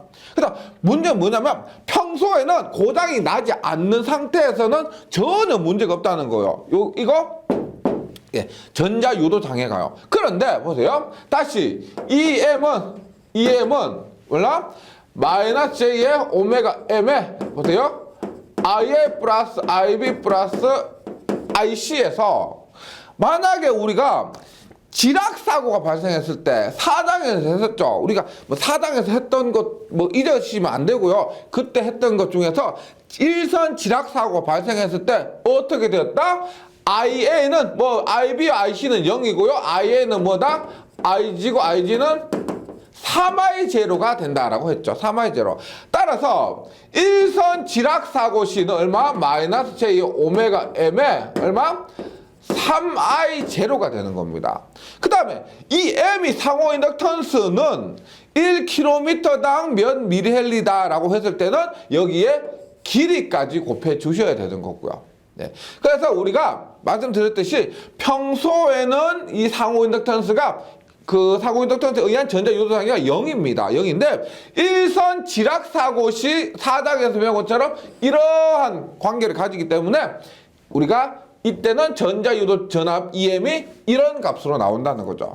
여기에서 우리가 3I0를 우리가 뭐 지락전류라고 그러죠. 지락전류인데 여기에서 3I0 자체가 전자유도 장애를 발생시키기 때문에 우리가 이것을 기유도 전류다 이렇게 이름을 붙입니다. 3I0를 당연히 지락전류죠. 4당을 한번 복습을 해보세요. 지락전류인데 이 값이 이 전류가 유도 장애를 일으킨다고 해서 기유도 전류 이렇게 명칭을 붙인다는 겁니다. 그래서 전자유도 전압 이렇게 기억을 해주시고요. 마이너스 J의 오메가 ML의 3I0 그 다음에 3I0를 지락 전류 혹은 기유도 전류 이렇게 한다는 겁니다. 기억해 주세요. 그리고 다시 말씀드리지만 일선 지락 사고 시 이것이 문제가 된다. 통시전 유도 장애를 발생시킨다. 이거 기억해 주시고 그러면 중량이 뭐냐면 물론 이것 자체도 공식적으로도 이 용어도 중요하고요. 공식도 기억해 주셔야 되겠지만은 가장 중요한 것은 이 전자유도 장애 자체가 영향이 크다는 겁니다. 보세요. 우리가 전자유도 장애가 발생하면 통신선에 유도 장애가 발생해가지고 통신이 안 된다는 거예요. 그럼 큰일 나는 겁니다. 우리가 전력선에서 뭐 고장이 났는데도 그 고장 신호를 주고받고 할 수가 없다는 겁니다. 그래서 뭐다 중요한 것은 이 전자유도 장애를 방지 대책입니다. 방지 대책인데 여기에서 염두에 두셔야 될 건 뭐냐면 보세요. 전력선 측의 대책이 있고 두 번째는 뭐냐?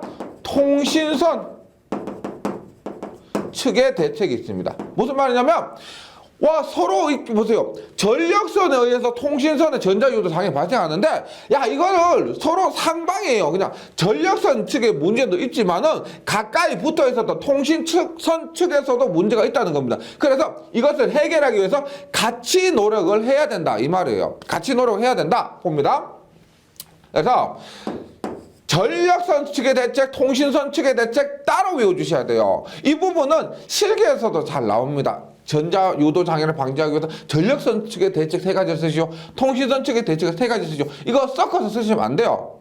다시 봅니다. 전력선 즉 대책이라 하면은 얘는 가장 먼저 나오는 것이 뭐냐면 차폐선이에요. 차폐선을 설치한다는 거예요. 차폐선은 뭐냐면은 이런 거예요. 우리가 전력선이 이렇게 있습니다. 얘가 전력선이에요. 전력선이고 얘가 이렇게 통신선입니다. 이거 통신선이에요. 그럼 전력선과 통신선 가운데 있죠. 가운데는 아닌데 이렇게 전력선과 통신선 사이에 양쪽을 접지한 이러한 차폐하는 선, 그러니까 전력선과 통신선을 사이를 차폐하다 구분하는 이런 선을 설치하는 겁니다.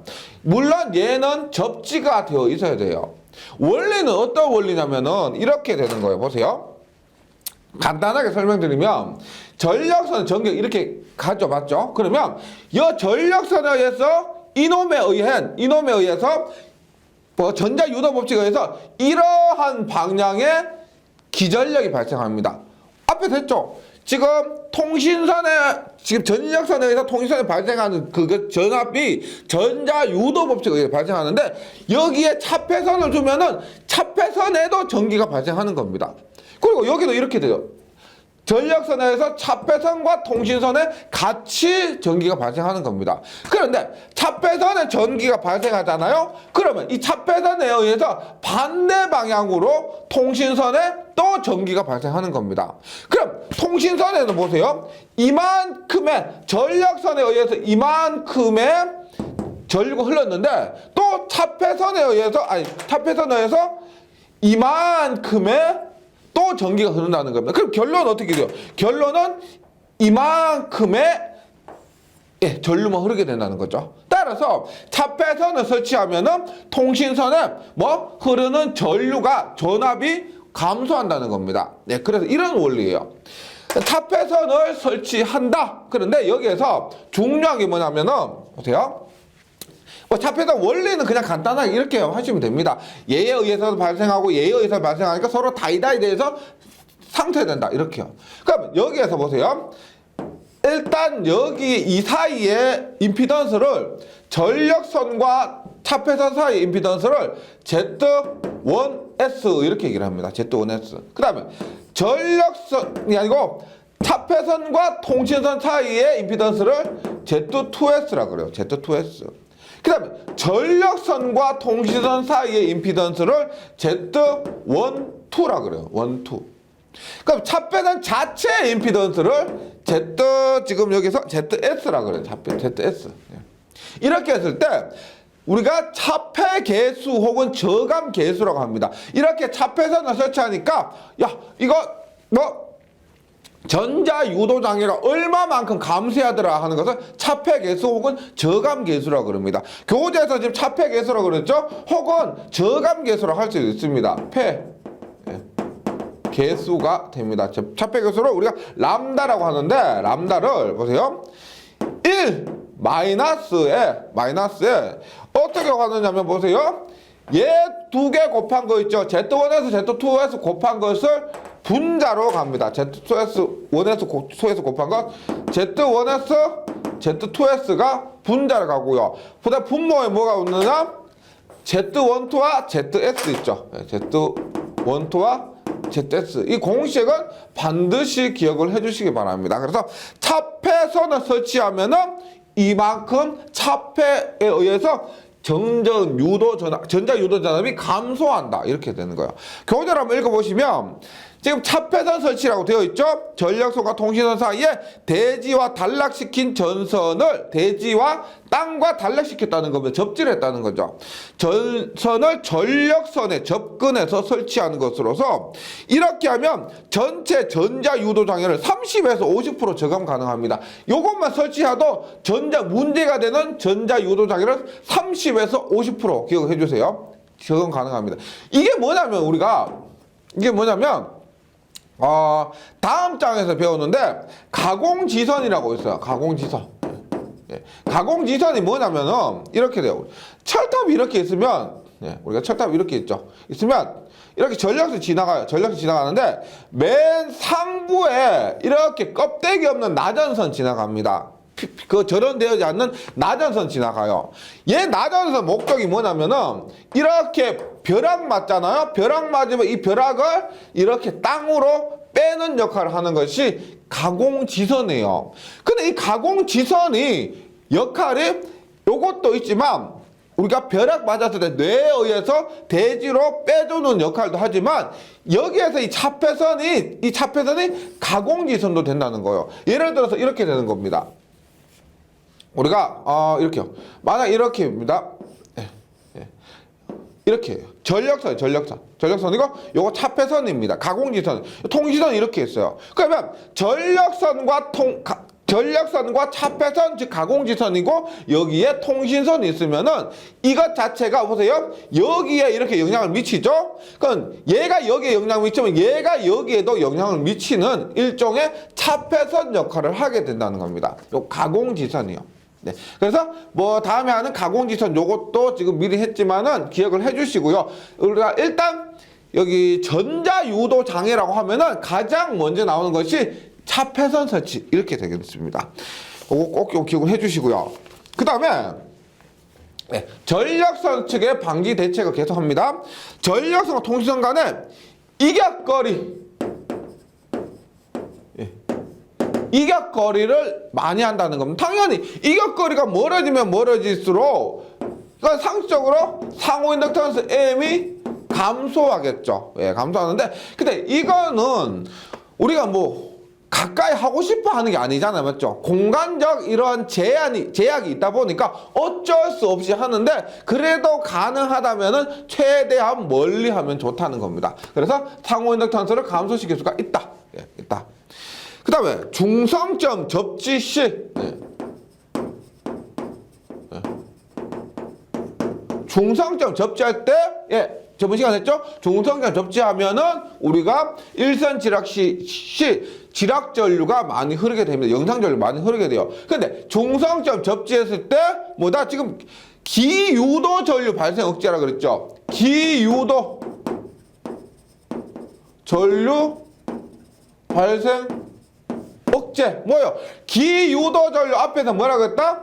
3I0는 뭐다? 3I0는 IG죠. 이 지락 전류 혹은 타입의 영상 전류를 발생 억제하는 겁니다. 왜냐면은 전자 유도 장애 자체가 상호 인덕턴스 M에 의해서도 그러니까 얼마? EM이 마이너스 J 오메가 ML 3I0죠. 그러면 지금 앞에서 차폐선은 제외하고요. 앞에서 얘기한 것은 요놈을 감소시키는 겁니다. 요놈을 감소시켜요. 근데 오메가 2파이 F니까요. 주파수는 감소 못 시키죠. 맞죠? 감소 못 시킵니다. 그 다음에 기유도 전류, 지금 여기서 말하는 기유도 전류 발생 억제는 요놈을 감소시키는 겁니다. 요놈을 감소시키는 거요. 그 다음에 길이, 병행되는 길이를 감소시키는 것도 있는데 이것을 우리가 통신선에서의 그 방지 대책이라고 보시면 돼요. 그래서 지금 여기에서 말한 것은 공식을 지금 얘기한 거예요. 공식에서 상호 인덕턴스 감소, 그 다음에 기후도 전류 발생 억제 이런 겁니다. 그 다음에 또 뭐가 있느냐면 고속도 지락 보호 개전 방식 채택에서 고장선 신속하게 차단.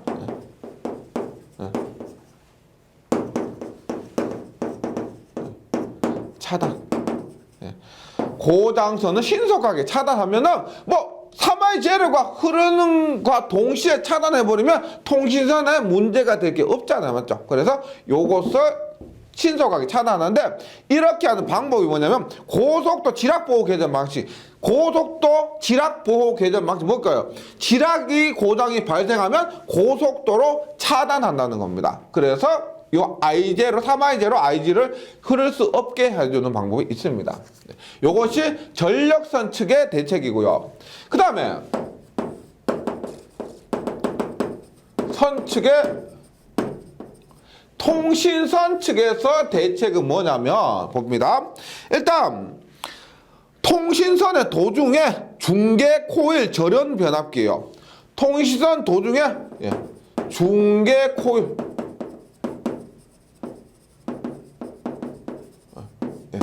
중계 코일이라는 것은 절연 변압기라는 것은 뭐냐면 우리가 보통 절연 변압기라는 것은 1대1입니다. 1대1. 그러니까 우리가 보통 변압기라고 하면은 뭐 22,900을 220볼트로 바꾸는 그런 변압기라고 얘기하는데 이 절연 변압기라는 것은 1차와 2차를 절연시켜 주는 거예요. 목적 전압은 똑같아요. 같은데 1차의 접지와 2차의 접지를 다르게 만들어 주는 겁니다. 1차와 2차를 분리시켜 주는 것이 절연 변압기요.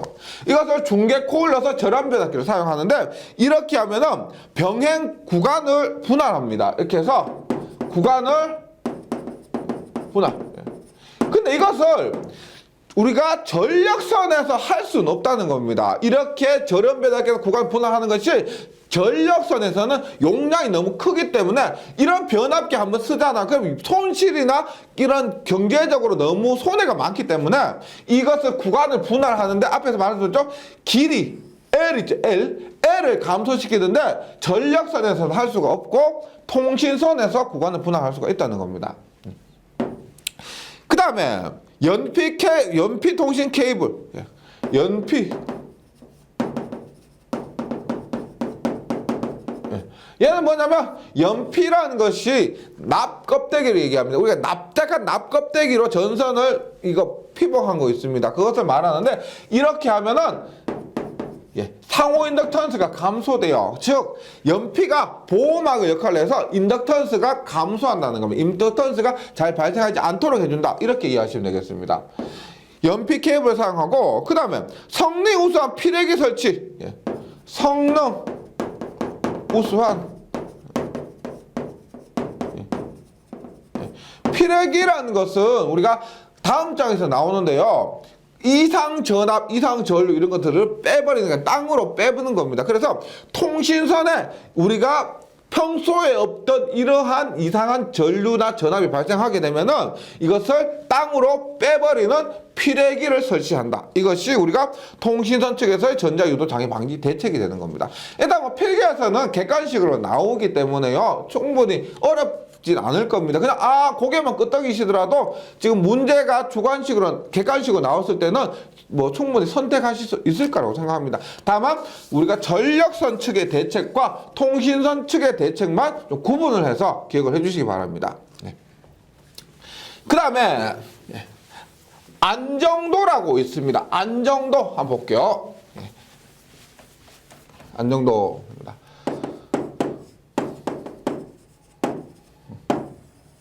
안정도는 뭐냐면 우리가 안정하단 말은 그냥 쉽게 안전한 전력을 편안하게 우리가 문제가 없는 상태 이런 겁니다. 그런데 실제로 우리가 전력에서 지금 안정도는 뭐라고 하냐면 전력 계통이 주어진 운전 조건 하에서 안전하게 운전을 계속할 수 있는 능력입니다. 이것을 얘기하는데 보세요.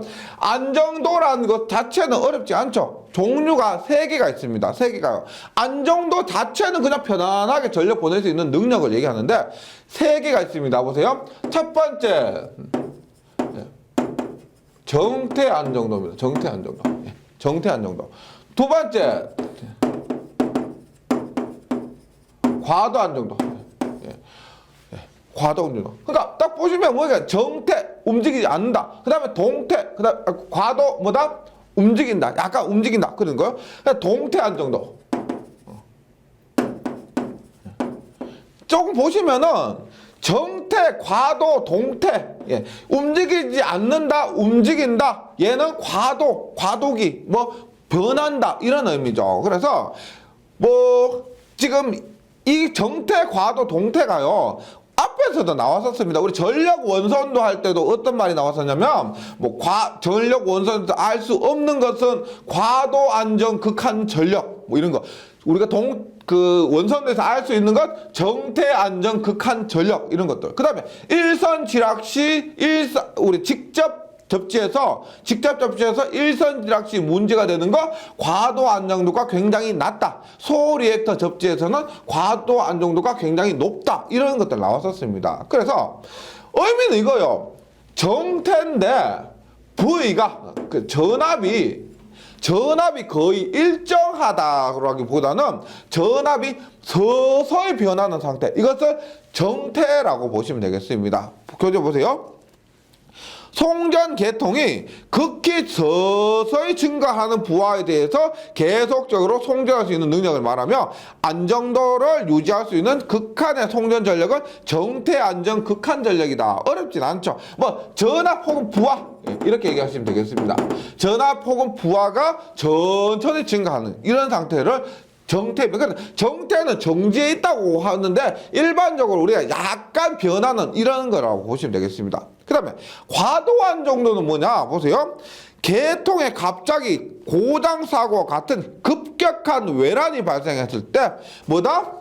고장사고란 것은 우리가 80% 이상이 지락사고라고 그랬죠. 그래서 지락사고 등의 고장이 발생했을 때 우리가 상식적으로는 지락사고 발생하면 야, 이 선로 멈추고 바로 차단하고 송전 멈춰야 될 것 같은데 이럴 때도 송전을 계속 해야 될 의무가 있습니다. 예, 고장이 났더라도. 그래서 계통에 갑자기 고장사고 같은 급격한 외란이 발생했을 때도 탈주하지 않고 새로운 평형 상태로 회복하여 송전을 계속할 수 있는 능력, 송전을 계속할 수 있는 능력입니다. 그래서 이 경우에 극한 전력을 과도 안정 극한 전력이라고 한다. 이때 과도 안정 극한 전력, 과도 안정도는 직접 접지에서 최소, 그 다음에 소리액터 접지에서 최대 이렇게요. 그럼 동태 안정도는 뭐냐면 우리가 동태 안정도는 AVR이 들어가요. AVR. AVR이 뭐냐면 오토 볼테이지 레귤레이터라고 해서 자동 전압 조정입니다. 자동 전압 조정인데 고속 자동 전압 조정기 혹은 AVR이라 할 때도 있습니다. 고속 자동 전압 조정기로 동기계 여자 전류를 제어할 때의 정태 안정도. 그러니까 정태 안정도인데 여기서 오토 자동 전압 조정기로 조정하고 있다는 겁니다. 그때의 안정도를 동태 안정도라고 해요. 그래서 요거 정태, 동태, 뭐 과도 해서 혹은 이거 문제에서 이거 보세요. 종류가 3개잖아요. 3개이기 때문에 정태, 동태, 뭐 상태 이러면 태태태 해가지고 상태 안정도도 이렇게 안정도로 보시는 분 계신데 아니고요. 정태, 과도, 동태입니다. 이 부분 헷갈리지 마시고요. 그래서 결국은 뭐냐면 이거 안정도라고 하면은 어떤 상황에서든지 전력을 많이 보내면 돼요. 어떤 상황에서든지 전력을 잘 보낼 수가 있고 그 다음에 안정하다 말은 전압 변동이 작고 정전이 안 되고 이런 우리가 일반적으로 알고 있는 그런 상태를 얘기한다는 겁니다. 예. 그래서 안정도의 종류, 정태, 과도, 동태, 그 다음에 정태 안정도가 뭐다, 과도 안정도가 뭐다, 동태 안정도가 뭐다, 요 정도는 좀 정리를 해주시기 바랍니다. 그러면 중요한 게 뭐냐면 보세요. 안정도를 높으면 높을수록 좋겠죠. 그래서 안정도 향상 대책입니다. 안정도를 향상시키는 대책인데 얘는 전력뿐만 아니고요. 뭐 기기에서도 자주 나오는 문제예요. 보세요. 첫 번째 이게 큰 그룹으로 나눠져 있습니다. 안정도를 향상시키는 대책으로서 크게 뭐 해서 쭉쭉쭉 뭐 해서 쭉쭉쭉 이렇게 나와요. 보시면 첫 번째, 계통의 직렬 리액턴스 감소. 직렬 리액턴스를 감소시키는 겁니다. 직렬 리액턴스 감소. 왜냐면 우리가 일단 P는 3단계에서 했었죠. 뭐 전력기 기기 시간에 했었고 X분의 VS VR 사인 델타 이렇게 됐었습니다. 그래서 말씀드렸지만 안정도라고 하는 것은 기본적으로 전력을 많이 보낼 수 있어야 됩니다. 어떤 상황에서든 전력을 많이 보낼 수가 있어야 돼요. 따라서 이것 송전 전력이 많아야 되는데 송전 전력이 많기 위해서는 리액턴스 얘가 작아야 되는 겁니다. 그래서 첫 번째 조건으로서 직렬 리액턴스를 감소시키는 방법이 있다. 예. 그래서 리액턴스 감소시키는 것으로 첫 번째 발전기 변압기. 예, 변압기 리액턴스 감소. 즉 발전기 리액턴스가 작은 이런 기기를 사용한다는 겁니다. 발전기 변압기에 리액턴스가 작은 기기를 사용한다. 이왕이면 큰 것보다 작은 거 사용한다. 이런 거. 그 다음에 복도체 아시죠? 복도체 2장에서 들어보셨죠? 복도체 쓰면 L 값 감소합니다. 우리가 이 X 값은 X는 2파이 FL이기 때문에 L 값이 감소하면 X 값이 감소하게 됩니다. 복도체를 사용한다. 예, 맞죠? 그 다음에 병행 다회선.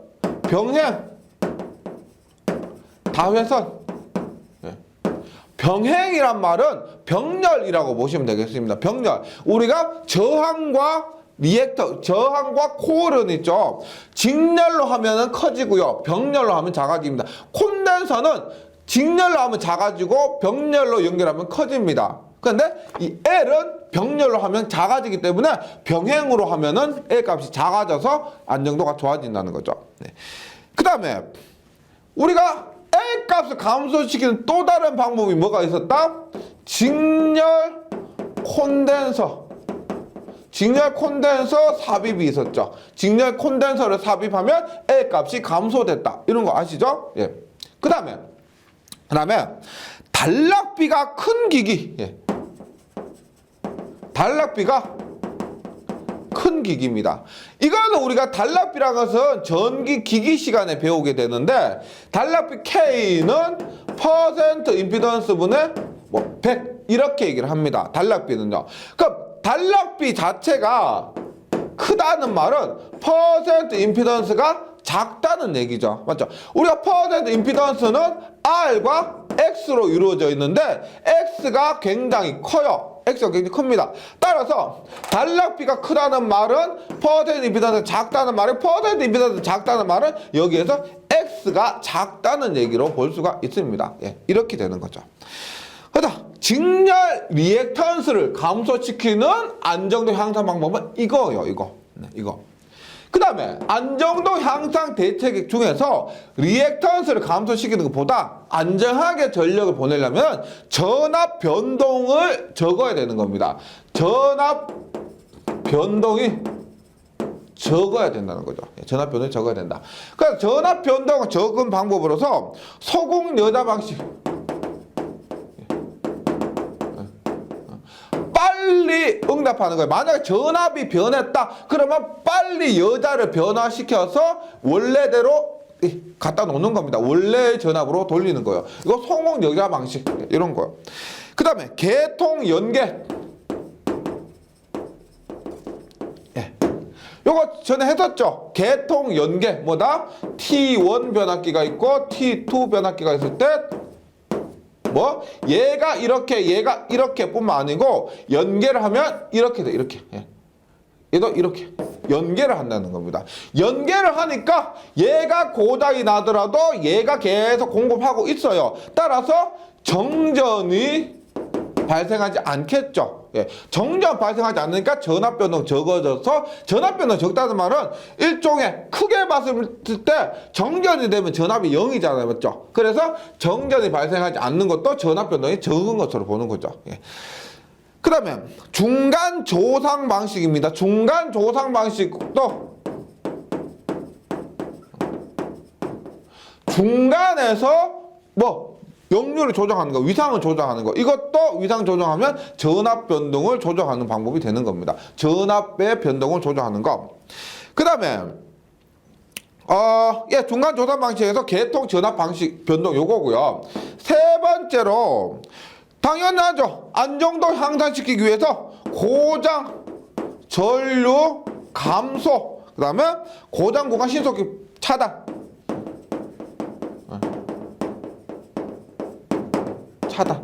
이거는 뭐 다른 말 없더라도 고장 전류를 작게 해서 안정도가 향상되고 고장구가 신속히 차단해야 안정도 향상되고 당연한 소리겠죠. 그래서 이거 방법으로는 적당한 중성점 접지 방식을 채용해서 지락 전류 감소. 여기서 말하는 고장 전류가 뭘까요? 당연히 가장 많이 발생하는 지락 전류겠죠. 지락 전류.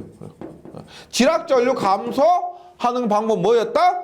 앞에서 소호 리액터 접지가 됩니다. 소호 리액터 접지 방식 채용. 예. 그 다음에 지락전류 감소하고요. 고속도 계전기, 빨리 동작하는 계전기. 만약에 과전류가 흘렀다, 그것을 빨리 감지해서 차단할 수 있는 고속도 계전기. 그다음 고속도 차단기 채용 및 고속도 재폐로 방식을 채용한다는 겁니다. 네, 이런 거고요. 그러니까 고장 발생 시 발전기 입출력 불평형을 감소합니다. 이것 발전기 입출력을 변동을 감소한다는 것은 전력의 변동을 감소하는 거예요. 전력 변동 감소도 되고, 그래서 이런 방법으로서 발전기 입출력이요. 그래서 조속기의 성능 개선입니다. 조속기가 뭐예요? 속도 조절기죠. 속도 조절기가 조속기라고 하는데 이것의 성능을 개선합니다. 그래서 조속기 성능 개선하기 위해서 우리가 고속 밸브 제어, 고속으로 밸브를 제어할 수 있는 그런 장치를 설치하면 되고, 제동 제어기를 우리가 SDR이라 그래요. 제동 저항기를 설치하는 거다 하면은 발전기에서 입출력 불평형을 감소해서 전력 변동을 방지할 수가 있습니다. 네, 그래서 우리가 이번 시간에 별로 한 건 없지만은요, 안정도 향상돼서 이게 전기 전체적으로는 완전 포괄적인 겁니다. 전기 전체적으로 안정하게 전기를 손전할 수 있다, 배전할 수 있다, 이런 포괄적인 내용이기 때문에 이 부분 전체적으로 쫙 좀 정리를 해주시기 바랍니다. 예, 잘 정리해 주시고요. 저는 문제풀이 시간에 다시 뵙도록 하겠습니다. 수고하셨습니다.